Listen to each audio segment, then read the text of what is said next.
ജീവിതത്തിൽ ഒരിക്കലെങ്കിലും ഓജോ ബോർഡ് ഉപയോഗിച്ചിട്ടുള്ളവരാണോ നിങ്ങൾ? ഇനി ഉപയോഗിക്കുന്നുണ്ടെങ്കിൽ തന്നെ അതിനെക്കുറിച്ച് അറിഞ്ഞിരിക്കേണ്ട 3 റൂൾസുകളെക്കുറിച്ച് നോക്കാം. ഒന്നാമത്തത്, ഒറ്റയ്ക്കിരുന്ന് ആരും ഒരിക്കലും ഓജോ ബോർഡ് ഉപയോഗിക്കരുത്. രണ്ടാമത്തത്, സെമിത്തേരിയിൽ വെച്ചും ഉപയോഗിക്കരുത്. ഇത് പാതി വഴിയിൽ ഉപേക്ഷിക്കരുത്. സ്പിരിറ്റിനോട് ഗുഡ് ബൈ പറഞ്ഞതിന് ശേഷം മാത്രമേ ഇത് അവസാനിപ്പിക്കാവൂ. ഈ റൂൾസ് ഒന്നും പാലിക്കാതെ ഓജോ ബോർഡ് ഉപയോഗിച്ചത് കൊണ്ടുള്ള പ്രത്യാഘാതങ്ങളെക്കുറിച്ച് വിവരിക്കുന്ന മൂവിയാണ് 2014 റിലീസായ ഓജോ. നമുക്ക് ആ മൂവിയെക്കുറിച്ച് നോക്കിയാലോ? സ്റ്റീൽസ് വൈറ്റിൻ്റെ സംവിധാനത്തിൽ പുറത്തിറങ്ങിയ ഒരു അമേരിക്കൻ സൂപ്പർ നാച്ചുറൽ ഹൊറർ മൂവിയാണ് ഓജോ. 2014 ഒക്ടോബർ 24 ചിത്രം റിലീസായി. ചിത്രത്തിൻ്റെ ആദ്യ ഭാഗം കാണിക്കുന്നത് ഡെബി ഗലാഡിയുടെയും ലൈൻ മാരിസിൻ്റെയും കുട്ടിക്കാലമാണ്. ഡെബി ലൈനോട് ഓജോ ബോർഡിനെ കുറിച്ചുള്ള കാര്യങ്ങൾ പറഞ്ഞ് മനസ്സിലാക്കി കൊടുക്കുന്നു. ഇതൊരു പ്ലാങ്ക് ആണ്. ഇതിലൂടെ നോക്കിയാൽ നമുക്ക് സ്പിരിറ്റിനെ കാണാൻ കഴിയും. ഇതൊക്കെ കേൾക്കുമ്പോൾ ലൈന് പേടി തോന്നി അവൾ ആ ഗ്ലാസ് വാങ്ങി നോക്കുന്നു. പെട്ടെന്ന് അവിടേക്ക് ഡോർ തുറന്ന് ലൈൻ്റെ സഹോദരി സാറ കയറി വരുന്നു. ഇങ്ങനെ പെട്ടെന്ന് കയറി വന്ന് ഞങ്ങളെ പേടിപ്പിക്കില്ലേ എന്ന് ലൈൻ സാറയോട് പറയുന്നു. ആ സീൻ അവിടെ അങ്ങനെ തീരുന്നു. പിന്നീട് കുറേ വർഷങ്ങൾക്ക് ശേഷമുള്ള കാര്യങ്ങളാണ് ചിത്രത്തിൽ കാണിക്കുന്നത്. ഇപ്പോൾ ലൈനും സാറയും ഡെബിയും എല്ലാം വലുതായി. ഇപ്പോഴും ഡെബി ഒറ്റയ്ക്കിരുന്ന് ആ ഓജോ ബോർഡ് ഉപയോഗിക്കുന്നതായിട്ട് കാണാം. ഏതോ ഒരു സ്പിരിറ്റിനോട് സംസാരിച്ച ശേഷം ഗുഡ് ബൈ പറഞ്ഞ് ആ ഓജോ ബോർഡ് തീയിലിട്ട് കത്തിക്കുന്നു. അപ്പോൾ ഡെബിയുടെ മുഖം ഭയങ്കര ഡിസ്റ്റർബായിട്ടിരിക്കുന്നത് അറിയാൻ സാധിക്കും. പെട്ടെന്ന് ഡെബിക്ക് ഒരു ഫോൺ കോൾ വന്നു. അത് മറ്റാരുമല്ല, ഡെബിയുടെ കുട്ടിക്കാലത്തുള്ള സുഹൃത്ത് ലൈൻ തന്നെയായിരുന്നു. ഹായ് ഡെബി, ഞാൻ നിന്റെ വീടിന് പുറത്തുണ്ട്. നീ പെട്ടെന്ന് നിന്റെ വീടിന് പുറത്തേക്ക് വാ. ഇത് കേട്ടതും ഡെബി പെട്ടെന്ന് വീടിന് പുറത്തേക്ക് ചെന്നു. വീടിനകത്തേക്ക് പോയിരുന്ന് സംസാരിക്കാമെന്ന് ലൈൻ ഡെബിയോട് പറയുന്നുണ്ടെങ്കിലും വീടിനകത്തേക്ക് പോകാൻ ഡെബി കൂട്ടാക്കുന്നില്ല. ഞാനിപ്പോൾ ബിസിയാണ്, നമുക്ക് നാളെ പുറത്ത് കോഫി ഷോപ്പിൽ വെച്ച് സംസാരിക്കാമെന്ന് പറഞ്ഞ് ഡെബി ലൈനെ തിരിച്ചയക്കുന്നു. ലൈൻ പോയി കഴിഞ്ഞപ്പോൾ ഡെബി അവളുടെ വീടിനകത്ത് പോയി ഫുഡ് കഴിച്ചുകൊണ്ടിരിക്കുകയായിരുന്നു. പെട്ടെന്ന് അവളുടെ റൂമിനുള്ളിൽ നിന്ന് ഒരു സൗണ്ട് കേട്ടു. അവൾ പെട്ടെന്ന് റൂമിൽ പോയി നോക്കുമ്പോൾ കുറച്ചു മുൻപ് അവൾ കത്തിച്ചു കളഞ്ഞ ഓജോ ബോർഡ് പഴയപടി തന്നെ ഇരിക്കുന്നതാണ്. എന്തോ മനസ്സിൽ തോന്നി അവൾ പെട്ടെന്ന് ആ പ്ലാങ്കിലൂടെ നോക്കുന്നു. പെട്ടെന്ന് അവളുടെ കണ്ണ് വൈറ്റ് കളർ ആകുകയും ഒരു ലൈറ്റ് എടുത്ത് തൂങ്ങി മരിക്കുന്നതും കാണിക്കുന്നു. അടുത്ത ദിവസം ലൈൻ ഡെബിക്ക് വേണ്ടി വെയിറ്റ് ചെയ്ത് കോഫി ഷോപ്പിൽ ഇരിക്കുന്നുണ്ട്. ലൈൻ്റെ ബോയ് ഫ്രണ്ട് ട്രവറും അവരുടെ ഫ്രണ്ട് ഇസബെല്ലും കൂടെയുണ്ട്. പെട്ടെന്ന് ലൈൻ്റെ ഫോണിലേക്ക് ഒരു മെസ്സേജ് വരുന്നു. വീട്ടിലെത്തിയപ്പോഴാണ് അവൾക്ക് മനസ്സിലായത് അവളുടെ ഫ്രണ്ട് ഡെബി മരണപ്പെട്ടു എന്ന്. ഇതറിയുന്ന ലൈൻ ഒരുപാട് ചിന്തിക്കുന്നു. തൻ്റെ ഫ്രണ്ട് ഒരിക്കലും സൂയിസൈഡ് ചെയ്യില്ല. അവളുടെ മരണത്തിന് പിന്നിൽ എന്തോ പ്രശ്നമുണ്ടെന്ന് ലൈന് തോന്നി. ഡെബിയുടെ വീട്ടിൽ നിന്ന് എന്തെങ്കിലും തെളിവ് കിട്ടുമെന്ന് പ്രതീക്ഷിച്ചുകൊണ്ട് ലൈനും അവളുടെ ബോയ് ഫ്രണ്ട് ട്രവറും അങ്ങോട്ടേക്ക് പോകുന്നു. അവിടെ നിന്ന് ലൈന് ആ ഓജോ ബോർഡ് കിട്ടുന്നു. അതിനുശേഷം അവൾ ഡെബിയുടെ ബോയ് ഫ്രണ്ടായ പീറ്റിനെ കാണുന്നു. ഡെബി മരിക്കുന്നതിന് മുമ്പ് അവളിൽ എന്തെങ്കിലും അസ്വാഭാവികമായ പെരുമാറ്റം ഉണ്ടായതായി നിനക്ക് തോന്നിയിരുന്നു എന്ന് ലൈൻ പീറ്റിനോട് ചോദിക്കുന്നു. ശരിയാണ്, അവളുടെ സ്വഭാവം ഒരുപാട് മാറിയിരുന്നു. ഞാൻ എപ്പോൾ അവിടെ ചെന്നാലും അവൾ എന്നെ വീട്ടിലേക്ക് ക്ഷണിക്കാതെ പുറത്തേക്ക് നിർത്തി സംസാരിക്കുമായിരുന്നു. എന്നിട്ട് ഉടനെ തന്നെ പറഞ്ഞയക്കുമായിരുന്നു. ഇങ്ങനെ പീറ്റ് ലൈനോട് സംസാരിക്കുന്നു. ഇത് കറക്റ്റാണെന്ന് ലൈനും തോന്നി. അവൾ പറഞ്ഞു, ഞാൻ ഒരിക്കൽ അവളെ കാണാൻ അവളുടെ വീട്ടിൽ പോയപ്പോൾ ഇതുപോലെ തന്നെയായിരുന്നു. അവളുടെ മരണത്തിന് പിന്നിൽ എന്തൊക്കെയോ രഹസ്യങ്ങളുണ്ട്. അവസാനം ഡെബിയുടെ മരണത്തെക്കുറിച്ച് അറിയാൻ ലൈൻ ഓജോ ബോർഡ് ഉപയോഗിച്ച് ഡെബിയെ തന്നെ വിളിച്ചു വരുത്താൻ പ്ലാൻ ചെയ്തു. ലൈൻ അത് തൻ്റെ കൂട്ടുകാരുമായി ചർച്ച ചെയ്യുന്നു.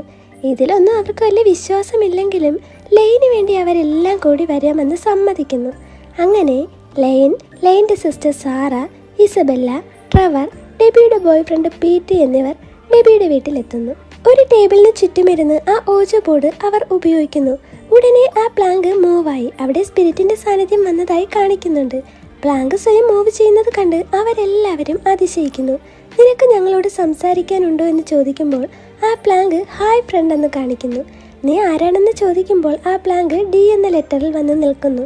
ആ ഡി എന്ന ലെറ്റർ കണ്ടപ്പോഴേ അവർക്കുറപ്പായി ഇത് തങ്ങളുടെ ഫ്രണ്ട് ഡെബി തന്നെ ആയിരിക്കുമെന്ന്.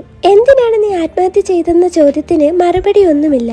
അവർ ഗുഡ് ബൈ പറയുന്നു. അവസാനം ആ പ്ലാങ്ക് ഗുഡ് ബൈയിൽ പോയി നിൽക്കുന്നു. പെട്ടെന്ന് അവിടെ കറണ്ട് പോകും. ആ സമയത്തുണ്ടല്ലോ ഈ പീറ്റ് മിററിന്റെ സൈഡിൽ നിന്ന് നോക്കുമ്പോൾ അതിൽ അവൻ ഒരു രൂപം കണ്ടു. അതൊന്ന് നേരെ നോക്കാൻ ശ്രമിക്കുമ്പോൾ ആരോ പുറകിൽ നിന്ന് പീറ്റിനെ ആ മിററിലേക്ക് തള്ളിയിടുന്നു. അപ്പോൾ തന്നെ ആ മിറർ ഗ്ലാസ് പൊട്ടുന്നു. പെട്ടെന്ന് എല്ലാവരും ചോദിക്കുമ്പോൾ പീറ്റ് പറയുന്നു, ആ ഗ്ലാസ്സിൽ ഞാൻ ഒരു രൂപം കണ്ടു. അതും കൂടി കേട്ടപ്പോൾ പിന്നെ അവരെല്ലാവരും അവിടെ നിന്നും പെട്ടെന്ന് പോയി. ലെയ്ൻ ആ ഓജോ ബോർഡ് അവളുടെ കൂടെ കൊണ്ടുപോകുന്നു. ലെയ്ൻ്റെ അമ്മ ആ ഓജോ കാണുന്നു. അവളുടെ അമ്മയ്ക്ക് അതിനെയൊക്കെ കുറിച്ച് കൂടുതൽ അറിയാവുന്നത് കൊണ്ട് തന്നെ അത് ഉപയോഗിക്കരുതെന്ന് ലെയ്നോട് പറയുന്നുണ്ട്.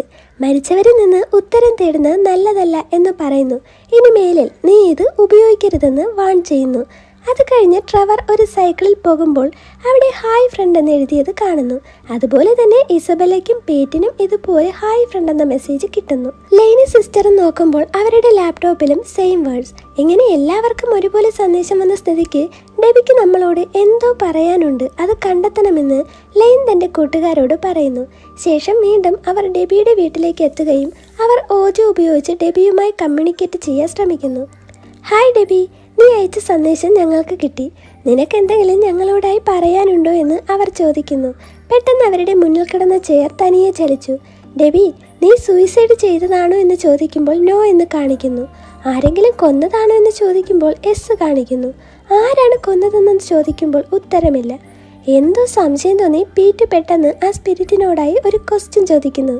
ഡെബി, നിന്നെ ഞാൻ കാനഡയിൽ കൊണ്ടുപോയതും അവിടെ നമ്മൾ ചിലവഴിച്ച സന്തോഷ നിമിഷങ്ങളും നിനക്ക് ഓർമ്മയുണ്ടോ? പെട്ടെന്ന് ആ പ്ലാങ്ക് പോയി എസ്സിൽ നിൽക്കുന്നു. അപ്പോൾ പീറ്റ് മറ്റുള്ളവരോടായി പറഞ്ഞു, നമ്മൾ ഈ സംസാരിച്ചു കൊണ്ടിരിക്കുന്നത് ഡെബിയോടല്ല. അവളെ ഞാൻ ഇതുവരെ കാനഡയിൽ കൊണ്ടുപോയിട്ടില്ല. പിന്നീട് അവർ ആ സ്പിരിറ്റിനോട് ചോദിക്കുന്നു, നീ ഡെബി അല്ലേ?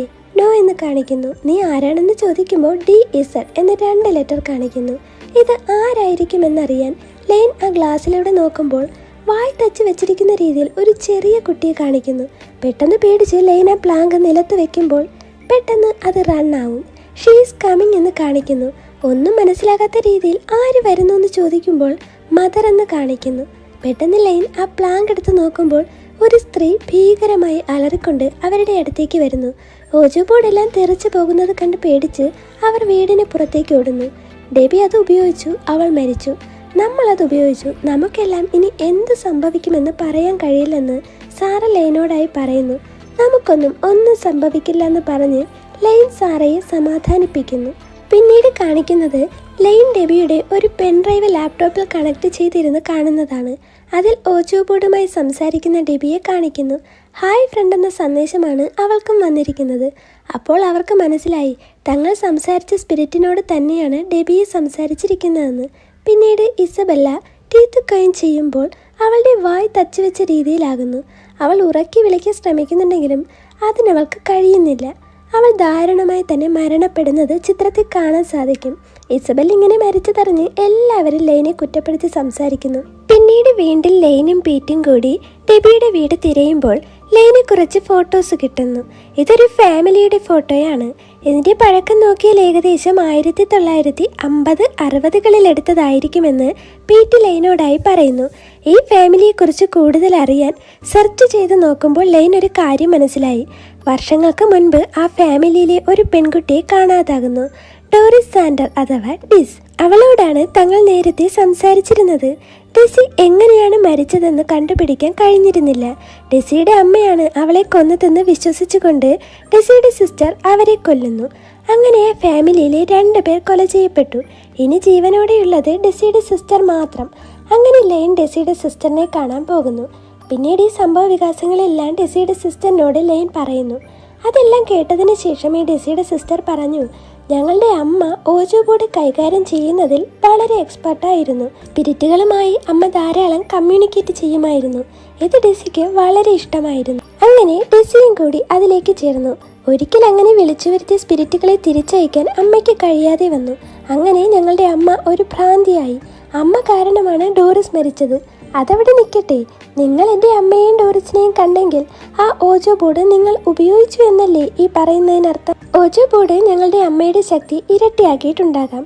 ഇനി നിങ്ങൾക്ക് ഒറ്റ വഴിയേ ഉള്ളൂ, ഡോറിസിന്റെ ഡെഡ് ബോഡിയിൽ നിന്ന് അവളുടെ വായിലെ കെട്ട് മാറ്റുക. ഇത് കേട്ട ലെയ്ൻ അതുപോലെ ചെയ്യുന്നു. പെട്ടെന്ന് അലറിക്കൊണ്ട് ഡോറിസിന്റെ ആത്മാവ് പുറത്തേക്ക് വരുന്നു. അങ്ങനെ അവളുടെ അമ്മയുടെ ആത്മാവ് നശിക്കുന്നു. എല്ലാം അവസാനിച്ചു എന്ന് വിചാരിച്ചിരുന്നിടത്ത് പീറ്റ് ഡെബിയെ തൻ്റെ മുറിയിൽ കാണുന്നു. പിന്നീട് പീറ്റിന് മനസ്സിലായി അത് ഡെബിയല്ല, ഡോറിസ് ആണെന്ന്. ഈ ഡോറിസ് പീറ്റിന് നേരെ അലറുന്നു. പീറ്റിന്റെ വായും അങ്ങനെയായി പീറ്റ് മരിക്കുന്നു. പീറ്റ് മരിച്ച വിവരമറിഞ്ഞ് ലെയ്ൻ വീണ്ടും ഡോറിസിന്റെ സിസ്റ്ററിനെ കാണാൻ വരുന്നു. നിങ്ങൾ പറഞ്ഞതുപോലൊക്കെ ഞങ്ങളെല്ലാം ചെയ്തു, എന്നിട്ട് എൻ്റെ ഫ്രണ്ട് മരിച്ചു. അപ്പോൾ ആ സ്ത്രീ ചിരിച്ചു. അപ്പോഴാണ് ലെയ്ന് മനസ്സിലായത് അവർ കള്ളമാണ് പറഞ്ഞതെന്ന്. യഥാർത്ഥത്തിൽ സ്പിരിറ്റുകൾ നിയന്ത്രിച്ചിരുന്നത് ഡോറിസിന്റെ അമ്മയെയല്ല, ഡോറിസിനെ തന്നെയായിരുന്നു. അവൾ മറ്റുള്ളവരെ ഉപദ്രവിക്കാതിരിക്കാൻ അവളുടെ വായ മൂടിക്കെട്ടി അമ്മ അവളെ കൊന്നു, അമ്മയെ ഞാനും. അമ്മ നിങ്ങളെ ഒരിക്കലും ഉപദ്രവിക്കാനല്ല, രക്ഷിക്കാനാണ് നോക്കിയത്. ഇപ്പോൾ ഡോറിസിന്റെ ശക്തി ഇരട്ടിയായി എന്ന് സന്തോഷിച്ച് അവർ പൊട്ടിച്ചിരിക്കുന്നു. ലെയ്ൻ്റെ അമ്മയ്ക്ക് ഈ ഓജോ ബോർഡിനെ കുറിച്ചൊക്കെ നന്നായി അറിവുള്ളത് കൊണ്ട് തന്നെ ലെയ്ൻ അവർക്കരികിലേക്ക് പോയി സഹായം ചോദിക്കുന്നു. നിങ്ങൾ ആ ഓജോ ബോർഡ് വെറുതെ കത്തിച്ചാൽ അത് പഴയ സ്ഥിതിയിൽ ആകുകയേ ഉള്ളൂ. അത് കത്തിക്കുമ്പോൾ നിങ്ങൾ ഡോറിസിന്റെ ബോഡി കൂടി കത്തിക്കണമെന്ന് അവർ പറയുന്നു. അങ്ങനെ ലെയ്നും സാറയും ട്രെവറും കൂടി ഡെബിയുടെ വീട്ടിലെത്തുന്നു. അവിടെ വെച്ച് ട്രെവർ കൊല്ലപ്പെടുന്നു. ലെയ്നും സാറയും ഡോറിസിന്റെ ബോഡി കണ്ടെത്തി കത്തിക്കാൻ ശ്രമിക്കുമ്പോൾ ഡോറിസ് സാറയെ ആക്രമിക്കുന്നു. ലെയ്ൻ ഉടനെ പോയി ഓജോ ബോർഡ് ഉപയോഗിക്കുന്നു. അങ്ങനെ ചെയ്തപ്പോൾ ഡോറിസ് സാറയെ വിട്ട് ലെയ്ൻ്റെ ഓജോ ബോർഡിനടുത്തേക്ക് വന്നു. ലെയ്ൻ ഓജോ ബോർഡ് ഉപയോഗിക്കുന്നത് തടയാൻ ഡോറിസ് ശ്രമിക്കുമ്പോൾ ഡെബിയുടെ സ്പിരിറ്റ് അവിടേക്ക് വരുന്നു. ഉടനെ സാറ ആ ഡോറിസിന്റെ ബോഡി എടുത്ത് തീയിലിടുന്നു, കൂടെ ആ ഓജോ ബോർഡും. രണ്ടും കൂടി ഒന്നിച്ച് കത്തി ഡോറിസിന്റെ ആത്മാവ് നശിക്കുന്നു. അങ്ങനെ എല്ലാം അവസാനിച്ച സമാധാനത്തിൽ സാറയും ലെയ്നും ഒന്നിച്ച് ആശ്വസിച്ചു.